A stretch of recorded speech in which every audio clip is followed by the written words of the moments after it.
What's up everybody, and welcome to the channel. In today's video, we're going to take a look at one of my friend's new cars. This is a 2016 Mercedes Benz AMG GTS. You can find an example like this with under 20,000 miles for around $75,000. So we're going to take a full look at this car inside and out, see what one of the coolest modern classics, honestly, supercar type cars are all about. So way under here, if we find it, there is the hood latch.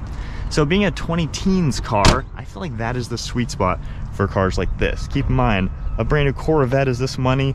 This isn't much more expensive than a Supra or a Nissan Z or a Mustang Dark Horse. So kind of wild to honestly be able to buy a car like this at that price point. So this car definitely seems to have a lot for the money. Original MSRP was over $130,000, and it looks every bit a $250,000 car. So taking a look underneath the hood, you're gonna see the 4-liter twin turbocharged V8. It's a hand-built engine, of course, top-mounted turbos, pumps out 503 horsepower with 479 pound-feet of torque, has a 7-speed dual clutch, rear-wheel drive, can do 0 to 60 in 3.5 seconds, topping out at 193 miles per hour. So this certainly has some power underneath the hood, and it has a very big hood as well. Now, this whole car has been completely wrapped with the STEK Dyno Matte paint protection film. You also have PPF on the roof that is a carbon fiber. So this is Shinka Detailing. I'll have them linked down below. This is my friend's company, and this is what they can do on a car. It looks absolutely stunning. They also have the headlight protection with the smoked out design. But the AMG GTS, definitely super aggressive up front, nice size grille, got a carbon front splitter, lots of openings to provide cooling to the massive engine. You even have parking sensors, AMG logo, and all of your Mercedes badge. The hood is huge on these things. It is so much of the car, gives it a very unique style. I love these sharp lines going towards the windshield, heat extraction vents as well. And then you have a staggered set of wheels. You also see just how large the front fender is. You got 6-piston AMG brakes with 2-piece ventilated and drilled rotors. I love the AMG style for the wheel. And then you can see just the smooth lines towards the rear. This does have the genuine carbon fiber mirror caps. Well, then take a look at this roof. This is paint protection film in a carbon fiber. It legit looks 100% real. So that is super impressive, the technology that this modern paint protection film now has. At the rear wheel, this is a 20-inch, a little bit different style. And you can see just all this really cool matte paint protection film. It's a pearl white underneath, and so it makes it look like the frozen white on the modern Mercedes. So I feel like this paint protection really makes this car look even more modern. Got the active wing, all of your logos, gorgeous set of LED taillights, and the super low slung rear end design. So again, I feel like this is just one of those awesome cars you can buy, kind of like an Audi R8 or something like that. Looks like an exotic, performs like an exotic, but really isn't gonna break the bank all too much. Sub $100,000 car. So taking a look at the storage, this is actually a hatchback. I'll go ahead and press the trunk button. We can lift this up, and you have a lot of storage space in here. Could honestly fit maybe 2 golf bags here. Got my camera bag and lunchbox, all sorts of space, a privacy cover as well, and then a nice grab handle. So it's a pretty practical car. You could use this on the day-to-day for real. Moving on to the interior, this interior spec is awesome. He found this car in California, had it shipped here, but you got all the genuine leather. You have the nice two-tone design with the white color and black, full alcantara for the headliner. If you take a look at the door panel, all finished in the gorgeous leather, contrast stitching, release handle, nice armrest with a little bit of storage, massive AMG door sill, and then huge bolsters for the power seats. You have all your controls, such a stunning set of seats. Then you have silver trim all throughout. Hopping inside now, nice place to be. Start button is right here. Keep my foot on the brake. AMG engine roars to life. So for Mercedes, of course, this is previous generation infotainment and everything. However, you still have quite a lot of things you're able to go through in this main screen. So pretty much everything you're gonna need to see in here. Really can't complain with any of that. Paddle shifters as well.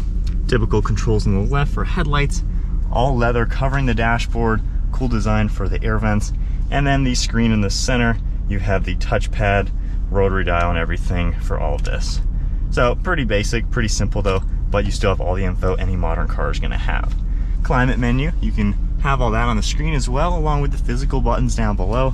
We also have storage down below here. I love this bezel. Just gives you a really unique design in here. It just feels so different than any other car. So for all these controls, we have drive mode select right here. You can toggle left and right. So we can go into race mode, gives you a cool depiction on everything, all the way into the individual mode. Start, stop, traction control. This right here will toggle different suspension settings, which is a great touch to see. Then we also have volume, power, manual, start, stop feature, and then our active exhaust you can independently adjust.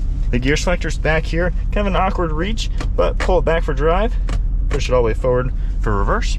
Got a nice size backup camera as well, and then you just press the P button, we're back into park.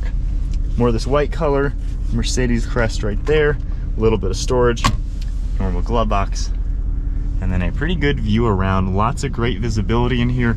Alcantara covering everything. Heated seat controls along with the rear wing. Nice mirror. And then the A-pillar's right here, very close to, but definitely a very unique look out of this car. All right, so setting off in the AMG GTS, just in comfort mode, I do like how even for the age of the vehicle, we have the cool gauges in the center screen with the torque, all that good stuff. In the center, your boost gauge, temperatures, things like that. This is a super cool car, honestly, especially when you take into consideration the pricing. I mean, it makes modern cars look too expensive. I feel like obviously inflation has been crazy in the last 4 years. It's been awful with how expensive things are getting. And when you look at the used, you know, the modern classics, I guess this is kind of in that category now, the 20-teens, like supercars of 10 years ago. They're becoming bargains, honestly. You can buy an Audi R8, a Cayman GTS like this for well under 100. That is just mind-blowing when it's just the competition that isn't even remotely the same as this car is not much different in price. So this is one heck of a car for the money. Driving it, it feels more shrunken around me than I was expecting. The hood is very long. However, I can see so much of it to where it doesn't feel like it's just this huge thing in front of me. It's not like a Dodge Viper, even though the exterior kind of looks like that. The mirrors are really close to you on the side. You're sitting not too low. I mean, it's not nearly as low as my Gallardo. I love how the dashboard is short too, so it kind of makes you feel like you're in a little cocoon. This A-pillar is very prominent right there, so that is one thing you got to get used to. You can almost look forward through the side window, so a little bit different to get used to that. Visibility overall though, fantastic. Like, this is truly an easy car to just get used to. So in comfort mode, normal everything, it's really not all too difficult to get used to. Steering is super light, I mean, just effortless. The suspension is on the stiffer side. I mean, you can tell this car is a race car performance machine. Let's see what happens if I toggle this. So we have suspension for Sport, Sport Plus, and then Comfort. So cool to see where you can just toggle suspension as well.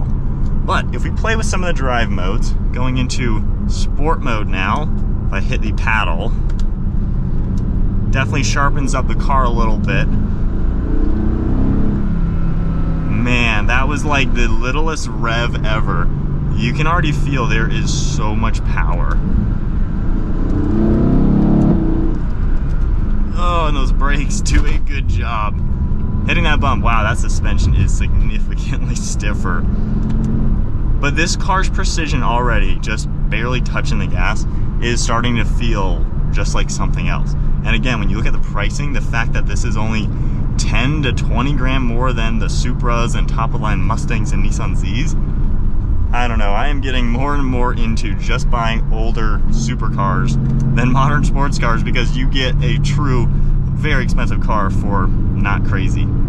So now into the Sport Plus. This is where the car wakes up. The owner of this car says that's where he drives it. So we have the valve open on the exhaust, sounding a lot louder, giving you a little bit of gurgles and pops and crackles and things like that. Hitting the bumps, yep, already definitely a lot stiffer feeling. The steering still feels very relaxed. It's not crazy heavy, but it feels very direct, to where I think this car is going to give you good feedback even if you're, gosh, that sounds good, but you're still getting feedback with a lighter steering wheel to where it just feels so direct. And I like more old school cars have more old school aspects to it to where they're more mechanical. You don't really get all the electronic aids, electronic steering, to where you still gotta pilot the car, and that is something that modern cars are missing. They're making it to where they're almost too easy to drive, and you kind of lose the sense of driving in a wild supercar. So this car feels pretty mechanical and analog, and yet it has creature comforts. So even in the Sport Plus mode, gosh, that is a very stiff suspension, I can still tone suspension down, which is a cool touch. So if you're on normal roads but you want to play with everything else being in performance, you're able to at least tone down the suspension. Man, that sounds good. That transmission is so lightning quick, and that was just touching the throttle. Let's hear it a little bit as we pass these barriers.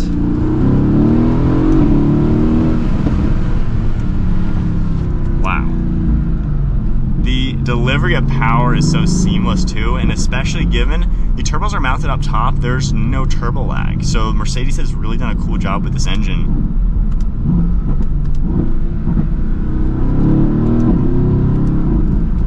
I know Mercedes of the past, you know, the V8 was always a big thing. Not everyone liked it when it went to twin turbo. I'm a huge fan of it because you get even more power, but given you have the hot V style, you're not getting the lag of a turbo engine. So you have instant throttle response, instant turbo power, instant gear changes as well. And just a go-kart-like experience that is insane. This is a long car. It's very different, the perspective of this car, than what I'm used to in the Gallardo, given way sitting in front with a big engine behind you. However, this feels shrunken around. Man,